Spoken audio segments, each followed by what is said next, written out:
Get some dropping knowledge, I do. I wanted to just kind of... drop some shit on him, yo. Who was it who said we have nothing to fear but fear itself? Was it Teddy Roosevelt?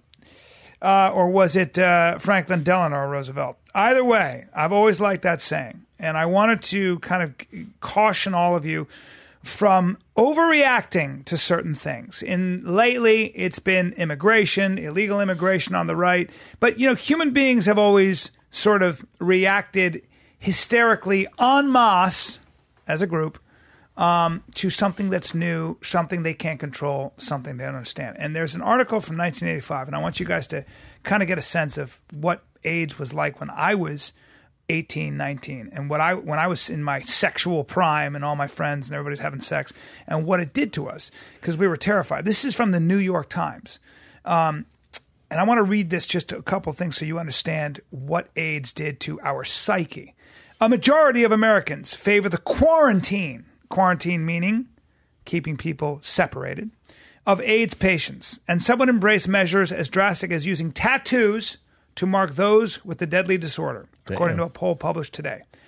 The Los Angeles Times poll found that 51% of the respondents supported a quarantine of acquired immune deficiency syndrome patients. 48% would approve of identity cards for those who have taken tests indicating the presence of AIDS antibodies, and 15% supported tattooing those with AIDS. It's worth noting, by the way, that people like William F. Buckley, who was a conservative stalwart, also had advocated for that, thought it made sense, that 15% tattoo lasted longer from 1985. I think the time before we knew what was going on, I think like 3 years after that was the same case.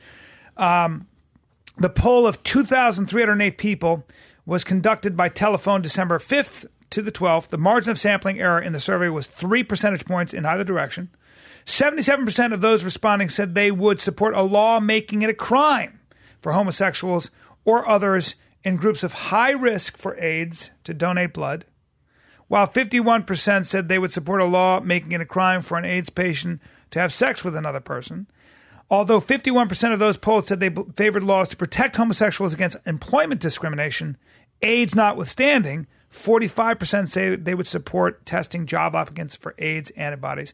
55% said they would not refuse to send their children to a classroom where another pupil had AIDS. Now, I just want to add a caveat to all this, that when I was young and I didn't know what was going on with this AIDS thing, I might have agreed with some of this stuff. It just made sense. I was afraid. And I didn't know what the fuck this thing AIDS was. I thought all of us were going to get it. We didn't know if it was airborne or not. We didn't know if kids who were touched by somebody who had AIDS was going to kill them.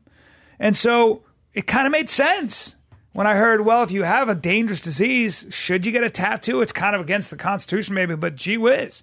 And I believe in freedom and Constitution, but this is what fear does to you. And this is what ignorance does before we knew what was really going on. And those attitudes carried on really through the 90s for a lot of people. It's kind of fair, right? If it's that big of an epidemic, you don't know what you're doing. We didn't know what we were dealing with. Yeah, so it's not like they were naive or, they knew and still did these Well, the actions. important thing... You got to get it under wraps to save humanity. Well, the important thing, though... So it's okay to say, I think, to go to drastic measures. It's okay that you felt that way, but the important thing about our country, which I really appreciate, is the fact that there were cooler heads that prevailed that said, hold it, guys, this is the first reaction we have, but we have a constitution. And just because you have a disease or you are in a risk group that could get that disease doesn't mean that we put you on an island, doesn't mean that we force a tattoo on you. And that's one of the things that makes this country great. Look at Chechnya in 2017. In Chechnya in 2017, and they've denied this, but there are plenty of sources that would support this, they have basically made homosexual not only a crime, but they've created a special jail for gay people. That's ridiculous. They're being tortured. They're being killed. They're not allowed to have jobs. And when the government was asked about this, the government said, well, that's ridiculous because we don't have any gay people in Chechnya. Yikes. Okay?